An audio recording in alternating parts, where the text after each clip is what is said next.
महाकुंभ सिर्फ स्नान तक सीमित नहीं है, ये सांस्कृतिक और आध्यात्मिक सबसे बड़ा उत्सव है जिसकी अलौकिक छटा इस वक्त प्रयागराज में देखने को मिल रही है। दूर दूर से आने वाले लोग हैं जो अपने सामान को लेकर, अपने झोलों को लेकर बस आ गए हैं। उनको नहीं पता कि वो कैसे रहेंगे, यहाँ पर कैसे उनकी गुजर बसर होगी, क्योंकि ऑलरेडी होटल्स वगैरह सब फुल है। रैन बसेरों में ये आश्रय लेंगे, लेकिन आस्था इनकी सबसे ऊपर नजर आती है।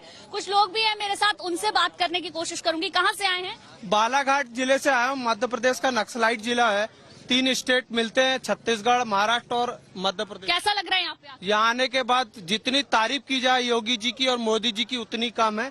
सब आस्था कितनी नजर आ रही है? आस्था कितनी नजर आ रही है? बहुत, एकदम सब में, बड़े छोटे सब। आप लोग कहाँ से? इधर आ जाइए प्लीज। हम मैडम प्रयागराज से ही हैं। सतीश राजो जयत प्रयाग। यह प्रयाग महाकुंभ न केवल दिव्य है, भव्य है, बल्कि यह सुरक्षित और सुव्यवस्थित महाकुंभ भी है। मुझे ये बताएं, अगर आप प्रयागराज से हैं तो आपने कई कुंभ देखे होंगे, तो ये वाला कुंभ कितना अलग है, कितना भव्य और कितना बड़ा है? मैंने कई कुंभ देखे हैं मैडम, ये मेरा तीसरा कुंभ है, लेकिन 144 वर्षों बाद पड़ने वाला यह महाकुंभ बहुत दिव्य, बहुत भव्य और बहुत व्यवस्थित है। सारी दुनिया इसको देखने के लिए लालायित है और हम प्रयागवासी जो है इसको यहाँ आने वाले लोगों के स्वागत के लिए भी बहुत उत्सुक हैं। मैं ग्वालियर एमपी से आ रहा हूँ। केवल बहुत ही अच्छा लग रहा है। बोलो गंगा मैया की, बोलो गंगा मैया की। हम गुजरात से आए हुए हैं। हम 14 लोगों का ग्रुप है। हमने यहाँ जो व्यवस्था देखी है अकल्पनीय, अभूतपूर्व, अकल्पनीय और बहुत ही सुंदर व्यवस्था है। हम कई दफा कुंभ में नहाने गए, मगर इस दफा का जो कुंभ है वो दिव्य है, भव्य है और इसके लिए हम पूरे प्रशासन का और सबका आभार व्यक्त करते हैं। तो एक जयकारा हो जाए। बोलो कि जय हो, जय हो, जय हो, हर हर महादेव। ये जो कुंभ है दिव्य है, भव्य है, इसकी छटा सबसे ज्यादा अलौकिक है, लेकिन साधु संत जो इस कुंभ की शोभा है, 13 अखाड़ों के संत जो आज स्नान करने वाले हैं, उनकी जो रौनक है वो सबसे ज्यादा अकल्पनीय होगी। जब 13 अखाड़ों के साधु संत स्नान करेंगे, वो स्नान होगा कल, क्योंकि आज स्नान है, लेकिन अमृत स्नान जो शाही स्नान होता है, जिसे अमृत स्नान नाम दिया गया है, वो कल होगा। यानी कि साधु संतों का स्नान कल होने वाला है। महाकुंभ की शुरुआत आज से है, इसलिए आज का पहला स्नान पौष पूर्णिमा के दिन होगा। देखिए साधु संतों का स्नान क्यों इतना खास है, क्यों वो दिव्यता, भव्यता देखते ही बनती है। आइए उससे जुड़ी एक रिपोर्ट आपको दिखाते हैं। हर हर महादेव।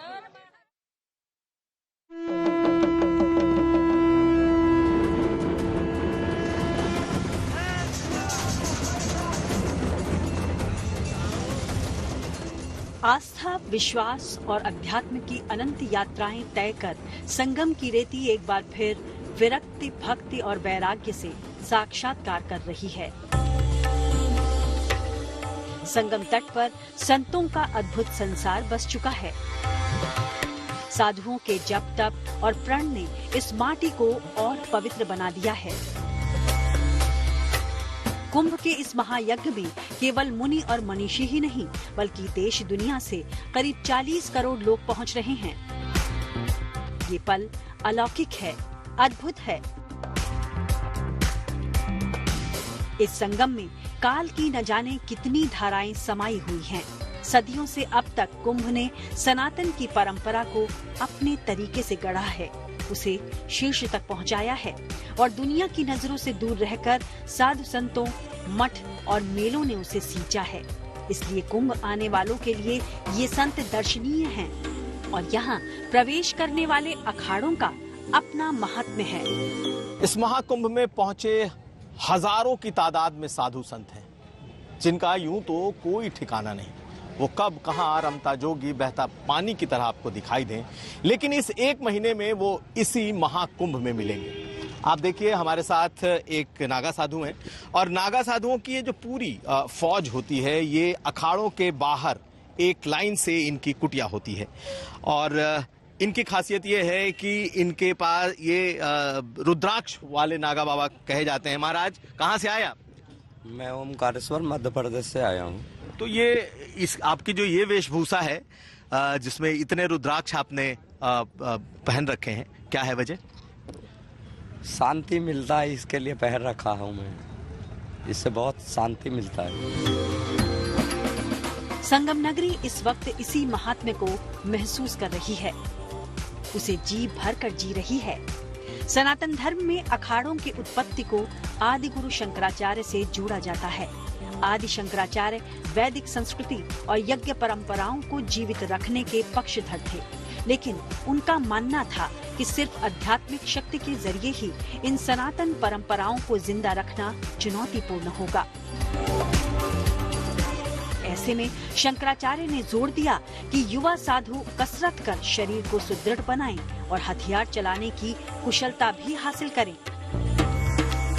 तब देश के चारों मुख्य मठों की देखरेख में नागा साधुओं की एक सेना की तर्ज पर ही अखाड़ों को तैयार किया गया, जहां साधुओं को योग और अध्यात्म के साथ हथियार चलाने की ट्रेनिंग भी दी जाने लगी। आगे चलकर इन्हीं मठों को अखाड़ा कहा जाने लगा। शुरू में सिर्फ 4 प्रमुख अखाड़े थे, लेकिन वैचारिक मतभेद की वजह से उनका बंटवारा होता गया। फिलहाल देश में कुल 13 अखाड़े हैं। परंपरा के मुताबिक शैव, वैष्णव और उदासीन पंथ के सन्यासियों के कुल 13 अखाड़े ऐसे हैं जिन्हें मान्यता प्राप्त है। ये 13 अखाड़े 3 मतों में बटे हैं: शैव सन्यासी, वैरागी और उदासीन संप्रदाय। शैव संप्रदाय वाले अखाड़े भगवान शिव को मानते हैं। इस संप्रदाय के अंतर्गत 7 अखाड़े आते हैं। पहला है श्री पंचायती अखाड़ा महानिर्वाणी। ये प्रयागराज के दारागंज में मौजूद है। महाकालेश्वर ज्योतिर्लिंग की पूजा का जिम्मा इसी अखाड़े के पास है और ये परंपरा पिछले कई साल से चली आ रही है। दूसरा है वाराणसी का श्री पंच अटल अखाड़ा। इस अखाड़े में ब्राह्मण, क्षत्रिय और वैश्य ही दीक्षा ले सकते हैं। तीसरा है प्रयागराज का श्री पंचायती अखाड़ा निरंजनी। ये सबसे ज्यादा शिक्षित अखाड़ा है और इस अखाड़े में करीब 50 महामंडलेश्वर हैं। चौथा अखाड़ा है त्र्यंबकेश्वर का श्री तपोनिधि आनंद अखाड़ा पंचायती। इस शैव अखाड़े में महामंडलेश्वर नहीं होते और आचार्य का पद ही प्रमुख होता है। 5वां अखाड़ा है वाराणसी का श्री पंचदशनाम जूना अखाड़ा। ये सबसे बड़ा अखाड़ा है और करीब 5 लाख साधु संत इस अखाड़े से जुड़े हैं। शैव संप्रदाय का 6ठा अखाड़ा है वाराणसी का श्री पंचदशनाम आह्वान अखाड़ा। दूसरे अखाड़ों में जहां महिला साध्वियों को भी दीक्षा दी जाती है, इस अखाड़े में ऐसी कोई परंपरा नहीं है। 7वां है गुजरात के जूनागढ़ का श्री पंचदशनाम पंच अग्नि अखाड़ा। इस अखाड़े में केवल ब्रह्मचारी ब्राह्मण ही दीक्षा ले सकते हैं। अखाड़ों में दूसरा संप्रदाय है वैरागी। इस संप्रदाय के पास 3 अखाड़े हैं और इसके संत भगवान विष्णु और उनके अवतारों को मानते हैं। वैरागी संप्रदाय का पहला अखाड़ा है गुजरात का श्री दिगंबर अनी अखाड़ा। इस अखाड़े को वैष्णव संप्रदाय में राजा कहा जाता है। दूसरा अखाड़ा है अयोध्या का श्री निर्वाणी अनी अखाड़ा। वैष्णव संप्रदाय के तीनों अखाड़ों में से इसी में सबसे ज्यादा छोटे अखाड़े शामिल हैं। तीसरा है मथुरा का श्री पंच निर्मोही अनी अखाड़ा। इस अखाड़े में कुश्ती प्रमुख होती है। इस अखाड़े के कई संत प्रोफेशनल पहलवान रह चुके हैं, लेकिन आजादी के बाद अखाड़ों ने अपना सैन्य चरित्र त्याग दिया था। महाकुंभ नगरी से संजय शर्मा और कुमार अभिषेक के साथ bureau report, good news today.